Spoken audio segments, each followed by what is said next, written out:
Shalom Bapak Ibu Saudara-saudara. Ada sukacita? Amin, puji Tuhan. Bapak Ibu Saudara, dari firman Tuhan yang telah kita baca, kita merenungkan tema merelakan keistimewaan. Merelakan keistimewaan.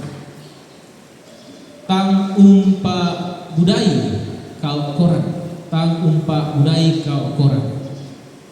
Dan sekaligus juga kita ada di Minggu Palma, Minggu Palmarum, untuk menghayati Tuhan Yesus ketika masuk ke Yerusalem dan disambut dengan daun-daun palma.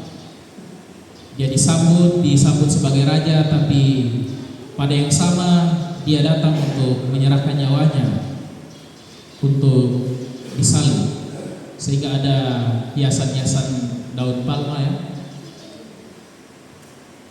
Dan Bapak Ibu Saudara-saudara, keistimewaan. Kita sering mendengar bahwa manusia itu makhluk yang istimewa. Ya. Apakah Bapak Ibu setuju dengan pernyataan itu? Bahwa manusia adalah makhluk yang istimewa. Apakah kita setuju? Mengapa istimewa? Ya, apa alasannya istimewa? Ya. Baik. Kita dicipta menurut gambar Allah, ya. Imago Dei. Kita dicipta tidak seperti dengan ciptaan-ciptaan yang lain. Allah sendiri yang menciptakan kita, yang lain itu hanya dikatakan berfirman, tapi Allah sendiri yang turun tangan untuk membentuk kita. Dan kita dicipta menurut gambar Allah.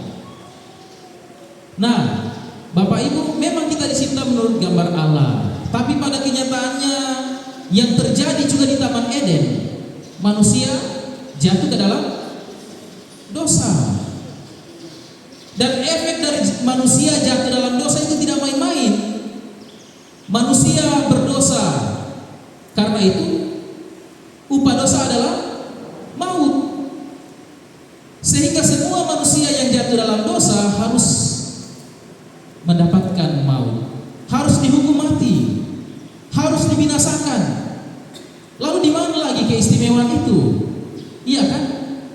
Manusia sudah tidak istimewa lagi karena manusia lahir dikandung dalam dosa, besar, kecil, mengalami pertumbuhan, melakukan dosa, dan efek dari dosa itu adalah harus mengalami kematian. Lalu apa yang terjadi kepada manusia yang istimewa ini? Nah, Bapak Ibu Saudara-saudara, apa selanjutnya yang membuat kita menjadi istimewa? Karena pada kenyataannya kita semua manusia harus dihukum. Kisah itu tidak berhenti di situ saja, Bapak Ibu. Tetapi kemudian Allah yang Maha Kasih itu, Dia mau menyelamatkan kita. Dia mau datang ke dalam dunia ini melalui Yesus Kristus. Dia merelakan keistimewaannya. Yesus Kristus merelakan keistimewaannya. Dengan cara apa? Dia seharusnya ditinggikan, dia seharusnya dimuliakan, dia seharusnya mendapatkan tempat yang layak, tetapi dia rela menjadi manusia. Dia mengambil rupa sebagai hamba, dan bahkan dia berkorban. Dia mati di atas kayu salib sebagai seorang penjahat. Dan disitulah tema kita diambil, Bapak Ibu, merelakan keistimewaan. Dan itulah yang dilakukan oleh Yesus Kristus untuk menyelamatkan kita. Bapak Ibu, Dia merelakan keistimewaannya untuk memberikan kita hak istimewa itu. Dia merelakan keistimewaannya supaya saya dan Bapak Ibu kembali menjadi istimewa. Ada lagu sekolah minggu mungkin kita pernah dengar, aku istimewa bukan karena katamu, aku istimewa bukan karena kau puji, bukan karena kuat dan hebatku, aku istimewa karena Yesus, ku berharga. Alkitab mengatakan Jadi keistimewaan kita Bapak Ibu ada dalam Kristus. Kita mendapatkan keistimewaan dari diri Kristus yang mengorbankan dirinya di atas kayu salib. Nah saudara-saudara, keistimewaan kita, ketika kita tahu bahwa kita ini istimewa, itu kita dapatkan dari karya Kristus, maka kita harus sadar saudara-saudara. Kita harus punya kesadaran bahwa tanpa Kristus hidup ini tidak ada apa-apanya. Tanpa Kristus hidup kita rapuh, hidup kita hancur, saudara-saudara. Amin. Hidup kita hancur tanpa Kristus. Kita akan binasa, mati selama-lamanya di neraka. Sehingga Bapak Ibu, saya kasih tips ya. Kalau kita mau menghancurkan seseorang, dengan caranya gampang.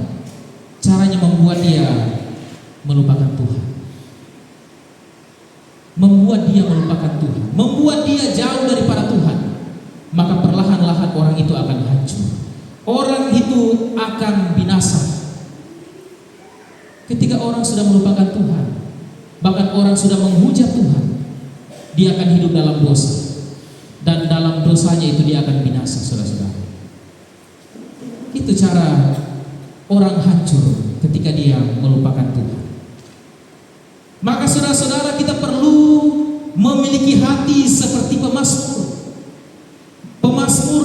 Mazmur yang kita baca tadi mengingatkan kita bahwa kita perlu memiliki hati seperti pemazmur itu, untuk selalu tunduk di hadapan Tuhan, untuk selalu taat di hadapan Tuhan, untuk selalu merindukan Tuhan. Kita mengatakan bahwa Tuhanlah yang menjadi tempat perlindungan kita, tempat di mana kita merasa damai, tempat di mana kita merasa tenang. Itu yang harus ada dalam hati kita Bapak Ibu, dalam pikiran kita, dalam kehidupan kita. Mengakui bahwa hanya dalam Tuhan kita mendapatkan sukacita. Dalam masa-masa sukar, dalam masa-masa kesulitan, dalam duka, hanya Tuhanlah yang menjadi tempat perlindungan kita. Itu yang harus ada pada kita. Kesadaran itu harus kita miliki Bapak Ibu. Kalau tidak, kita akan binasa, saudara-saudara. Namun anehnya, ada saja ya orang-orang yang sombong, orang-orang yang terlalu mengandalkan diri, orang-orang yang terlalu mengandalkan kekuatan, pikirannya, bahkan hartanya, apa yang dia miliki. Padahal saudara-saudara, itu semua dari Tuhan. Semua yang kita miliki asalnya daripada Tuhan. Apakah kita amini itu? Amin. Bahkan nafas yang kita tarik, saudara-saudara, itu dari Tuhan. Jantung kita masih berdetak ini, itu karena izin Tuhan. Sehingga kita tidak perlu membanggakan diri. Miris ya saudara-saudara. Kita lihat di kampung, kita lihat di Toraja. Ketika gereja mau mengingatkan orang-orang, mau mengingatkan warganya untuk tidak melakukan dosa, apa yang dilakukan mereka? Malah mencela gereja, malah pergi mendemo dan mencari-cari kesalahan gereja. Mereka tidak terima ketika gereja bersuara untuk menyatakan kebenaran. Malah mereka membanggakan diri dengan apa yang mereka miliki. Mereka membanggakan diri dengan dosa-dosa mereka. Apakah mereka tidak sadar apa yang mereka lakukan itu berdampak buruk bagi masa depan, bagi anak-anak? Tapi itulah, dunia semakin tua, akhir zaman semakin dekat, orang-orang tidak lagi mengenal kebenaran, bahkan orang-orang menindas kebenaran. Sehingga itu perlu menjadi kesadaran diri dalam diri kita, dalam jemaat kita saat ini. Apakah tak siarakah kita sudah menjauh dari Tuhan, bahkan kita menindas kebenaran itu? Malah kita bermegah dalam kesombongan kita. Kita bermegah, kita bangga ketika kita melakukan dosa. Itu menjadi perenungan penting bagi kita.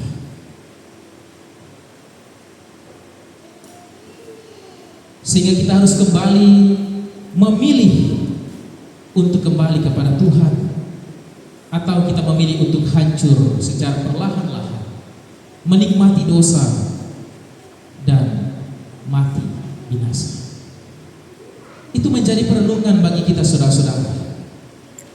Sadarkah saudara, dalam kehidupan ini kita diperhadapkan dengan dua jalan. Hanya dua jalan, saudara. Ikut dunia atau ikut Tuhan. Itu kita diperhadapkan. Saudara mau ikut dunia atau saudara mau ikut Tuhan? Seringkali juga kita melakukan perkara dunia, ya. Kita melakukan perkara dunia, tapi kita minta bantuan untuk Tuhan untuk melancarkan perkara dunia itu, kan? Misalkan kita mencuri, kita berdoa, Tuhan, semoga tidak ketahuan apa yang saya lakukan. Ya. Kita selingkuh, Tuhan, semoga pasangan saya jangan ketahuan, Tuhan. Ya. Seperti itu, kan? Kita melakukan penyimpangan, melakukan dosa, Tuhan tolong saya, Tuhan, semoga orang itu celaka. Apakah itu benar, saudara-saudara? Apakah itu perbuatan yang benar? Dan bahkan apakah Tuhan akan mengizinkan, mengabulkan doa-doa tersebut? Seringkali itu kita lakukan secara sadar. Kita minta bantuan Tuhan untuk melakukan hal-hal yang tidak benar. Bukankah itu yang sering kita lakukan, saudara-saudara? Tapi saudara, bukan itu yang Tuhan mau. Bukan itu yang Tuhan kehendaki. Tapi yang Tuhan mau adalah kita lakukan seperti yang tertulis dalam Filipi tadi. Di situ dikatakan bahwa hendaklah kamu dalam hidupmu bersama menaruh pikiran dan perasaan yang terdapat juga dalam Kristus Yesus. Artinya pikiran kita bukan pikiran kita yang kita utamakan, bukan kehendak kita yang kita utamakan, tetapi pikiran, perasaan yang terdapat dalam Kristus.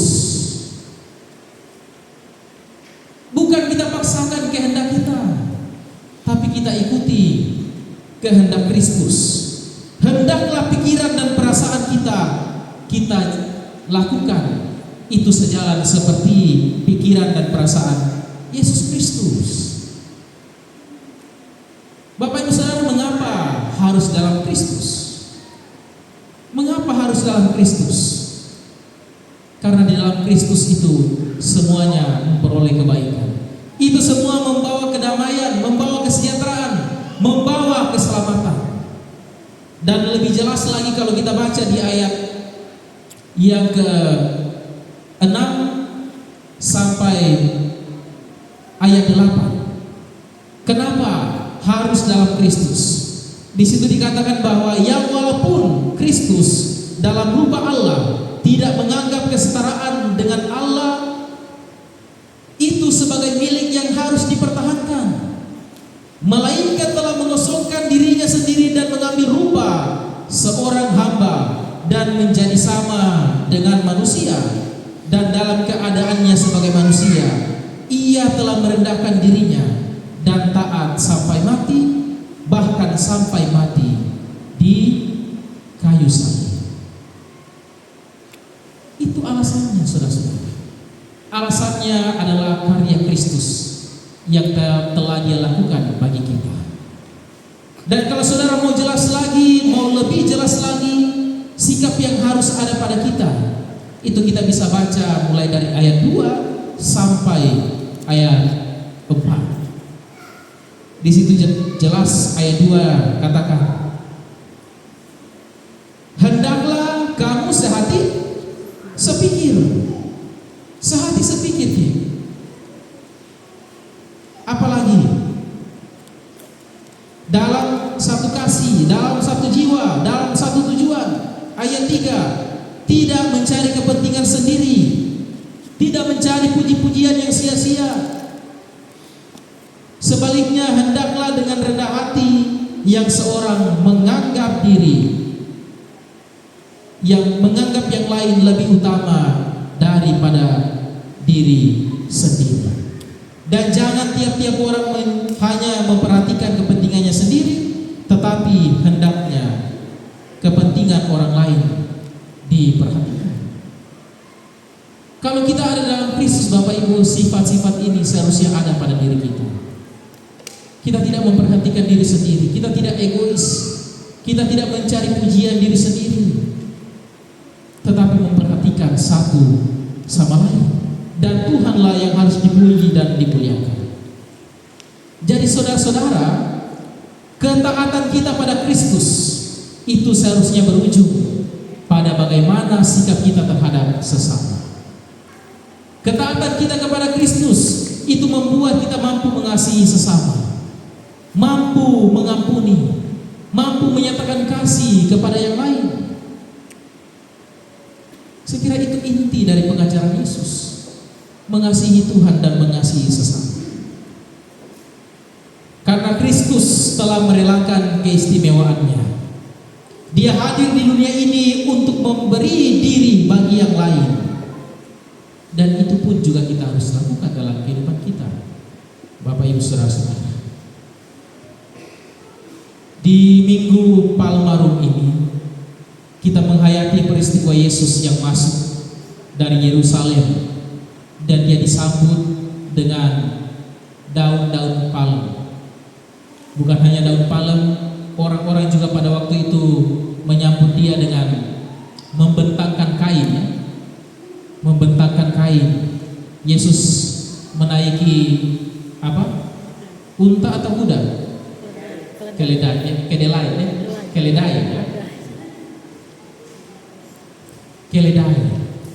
Dia tidak memakai kuda, tetapi keledai itu simbol dari kerendahan hati.